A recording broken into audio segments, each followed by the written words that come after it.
Welcome to the Cosmetic Podcast. This podcast amplifies the topics you want to hear about. Cosmetic means being a person or thing that gives rise to a phenomenon that is dynamic or energizing. Globally minded and locally focused. I'm Rodrigo Ross. I'm Keith Benson. So today we are talking about overrated and underrated. What say you? So during this pandemic and when people have all of this extra time and they're sheltering in place, they're getting this opportunity to kind of indulge in some things that other people are saying are amazing and do some things that they always thought that they wanted to do. But I sense that some people are having some epiphanies, right? Yeah. About that wasn't really what I thought it was, or oh my goodness, that was better. Yeah, and then there's some things that, man, we've gotten used to and we didn't realize, like, okay, I kind of sort of really like this thing. So, overrated, underrated, elastic pants.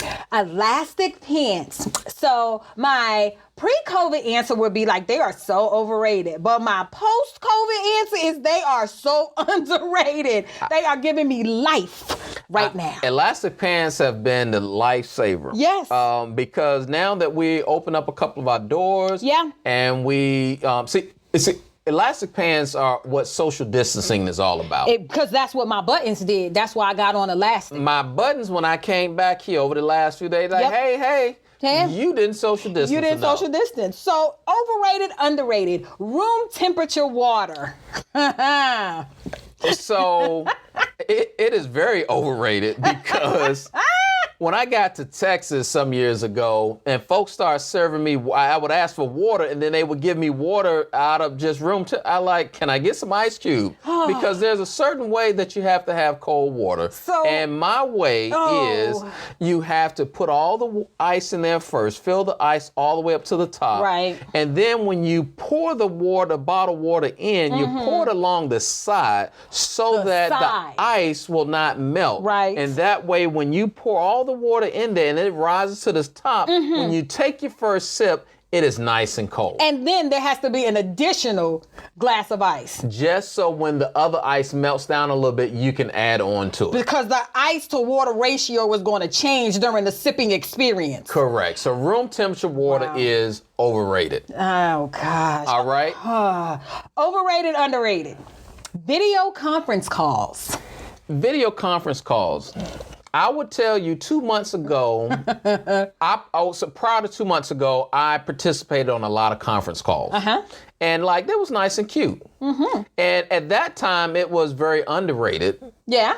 But right now, that I got to spend 4 hours a day sitting or standing on some video conference call, it is very overrated right now. It has gotten overrated. I have to worry about what's going on in my background. Is there some dust? Is a spider coming down behind my head? Like, some days I don't want to comb my hair, and there are 1,000 people on this call, so I think I'm with you. Very overrated. Very overrated. On the video conference call. Yeah. So, overrated, underrated, sneakers. Sneakers? Okay, so for the people who know me and know I love a good heel, you guys are going to fall out. But sneakers are so underrated. Like, you could get the cutest sneakers, the cutest tennis shoes, the cutest athletic wear, and set an entire outfit off. Like, you could take it to the next level. Like, we cannot sleep on sneakers. It can't be done. I'm a little on the overrated side on the sneakers. Of course you are. Because my casual game is not as strong as my dress game. Well, you're right. So, therefore, that will put that in the overrated. You saw that sneaky shade right there. Yeah, I agree. Gotcha. Yeah. So, overrated, underrated, chicken. Underrated, man. Are you serious? Man. Chicken is so overrated. Let me tell you this. When you can go to a restaurant and you get, lemon pepper, garlic pepper, Hawaiian, teriyaki. I mean, and you get all these choices. It's just like the mouth just starts to water. The level of excitement right here with your chicken wing selection right now. Oh, man. And then the chicken thigh. Oh, that is one good piece of meat. Wow, it's so overrated. I don't eat chicken. I don't. I'm sorry. Can you speak up and tell America what you just said? I don't eat chicken. I don't, and it's just because I don't like it. Like, it's not because I'm trying to subscribe to any particular eating kind of, habit or theory. I don't like chicken. Okay, we're gonna stay on the eating level. Okay. Overrated, underrated. Oreo double stuff. Oh my gosh. So I really pray that amongst the listeners is somebody from the Oreo cookie company so they can send me. Oreo double stuff is so underrated. I promise you, it will change your spirit and help you get your whole life together. A good double stuffed cookie. I don't think people gives it the just due. Like, they don't recognize the magic. Right. And I'm gonna go cookie. with the underrated on that as well. Now for me, you gotta put those things in the refrigerator. So when you when you put them in the refrigerator, let them set for a couple of hours in the refrigerator, and then it gets nice and firm and you bite into it. Because for me, it takes the sugar sting out for me. Who wants the sting out? That's the reason you're eating them. Yeah, but I just can't handle just the pure cream part of it. Oh, you're such a novice. You're an amateur. That's cute. It's fine, though. But okay, let me ask you one. This is going to be a little provocative. Are you ready? Okay. Corporate statements. So right now the world is just amiss with corporate statements and people putting out, their stance and their position on so many topics. What say you? Overrated or underrated? Highly at the high my sound of my voice. Of the highest level of highly? Overrated. Overrated? Overrated. Okay, you got to tell me about that. Because with the statements that are coming out, what I'm looking for is what was your previous action?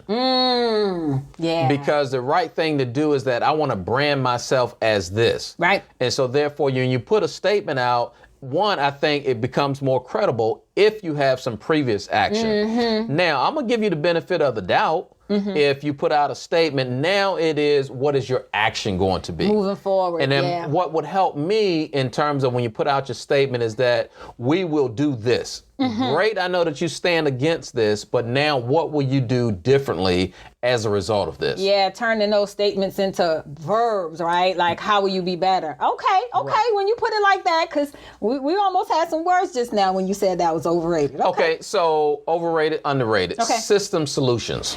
System solutions, I think, are so underrated. I think that we get caught up in addressing symptoms, and when you fix a symptom, you get this instant gratification, right? Like, you get this rush, oh, I fixed it. If someone gets cut, you put a Band-Aid on it, and poof, it's better, it's not bleeding. You think you fixed it, but you never really understood, why does this person keep getting cut?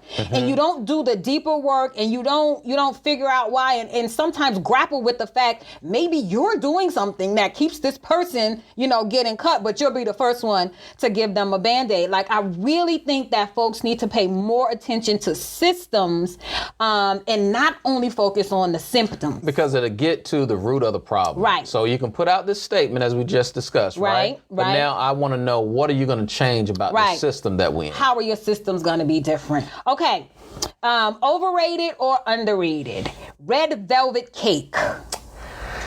I'm going to say that red velvet cake is very overrated. So if people start hearing a bunch of scuffle noises and stuff, that is us physically fighting in here, because you just said red velvet cake is overrated. Well, it's overrated because it's as if that comes with a consistency in the way that people make it. There are ways, red velvet cake has a very distinct taste to it. It does. And it's a delicious taste. Right. And if you do not know how to put enough of that red dye in there, it changes the taste of red velvet cake. Maybe, but even a bad red velvet cake is delicious. Nah, it has a taste that just throws my taste buds into a tizzy. I don't even know. Now, only thing I would change about that is my baby girl. Okay. She makes some red velvet cookies. I think that's because daddy's baby girl. Well, you can say what you want, but daddy like her some baby girl red velvet. Them red velvet cookies. Okay, well, go on, baby girl. Keep them cookies coming. Go ahead. Okay, overrated, underrated, collaboration. I think collaboration is overrated. I'm sorry. I do. I think collaboration is overrated, especially the way, and this is my experience, the way most people use it as a sexiness to still do what they want to do. and to work in a silo. Like many times people say they're collaboration, but what they're working on is a goal that is serving to that organization. And while the goals may be similar, they're not always the same goal. And so at the end of the day, we're working on similar stuff, but we're not working on the same thing. And as soon as those things brush up, then the collaboration falls apart. Okay. I think I'm with you, because I'm all about the collaboration part. I know you are. And a lot of times that people think that they're collaborating, really they just want to use somebody else's resource to get to their final goal. I just want to say you're a part of my network but I'm really working on something different, and that's not true. Collaboration requires some selflessness sometimes. It requires some flexibility, it requires transparency, and it requires some really deep conversations from everyone involved. What is our true end game, and how are we going to pour into that end game? Right, because everybody's not intentional about what they're trying to do, and they're not flexible about what they want to do. Absolutely. Okay, so overrated or underrated? Bow ties. Bow ties are so underrated. I knew you were going to say bow ties. So if you're in the bow tie, but see, because one thing about bow ties, and let me clarify this. Okay, because all bow ties are not equal. Oh. Anyone over the age of 12 should not have on a clip-on bow tie. So you put an age qualifier on this? Oh. Yes. And so bow ties, you have to be able to, one, have a self-tied one, not a pre-tied. Okay. And because only a very select few can pull that off. However, I do think that anybody can look good in a bow tie. It comes with the confidence that they have when they wear it. I will say, I do notice that you act a little fancy when you got a good bow tie on. Well, I got my statue. Oh, good gracious. Oh, my goodness. Overrated or underrated? Titles. Titles are, I think titles are underrated. Okay.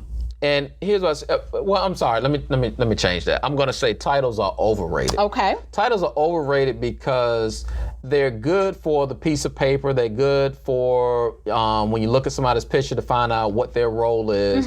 But you got to know how to utilize a title in a way that it doesn't put down someone else. Yeah, I agree.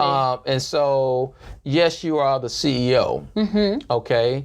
I'm not one that puts my title out there. Right. Someone asked me the other day, said, you work in sports, right? I said, yes, sir, I sure do. I work in sports, and I work in the janitorial department, and I work in the front desk also. Right. Because you need to know Keith Vincent. Right. I want to know who the person is, because when I look at a title, one, I'm going to respect the title. That's one thing, because I'm just that type of person in line of authority. But I would rather respect the person than the title. Ah, got you. That's okay. I think we could go with that. Okay, so what about chivalry? Chivalry. Yes. I am going to say that chivalry is underrated. And yes, I am a female saying it. I am a female who absolutely enjoys when someone opens the door for me, when they make sure that I'm not walking alone to my car at night, who will pull a chair out for me, who will just make sure they kind of put my needs just a little tiny bit ahead of them. Like, I am all for chivalry. I don't really understand what the brouhaha is about when people just try to hold you up in esteem, but I like it. I think that it is underrated, and I think more people should subscribe to that and just take it for what it is. Someone trying to outwardly show that they think you're deserving of this special treatment. Okay. I like it. Okay. I think it's underrated. Okay, so underrated or overrated? Seniority.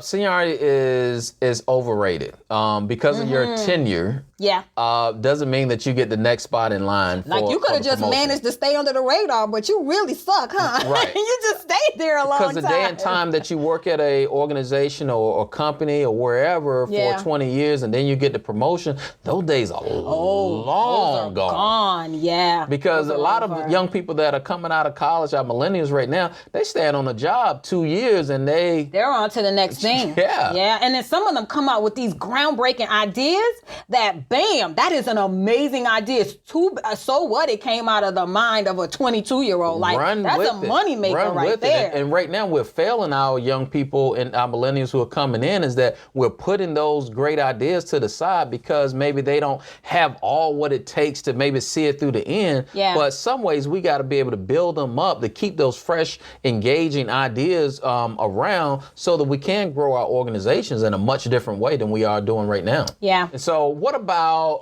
overrated, underrated D&I work?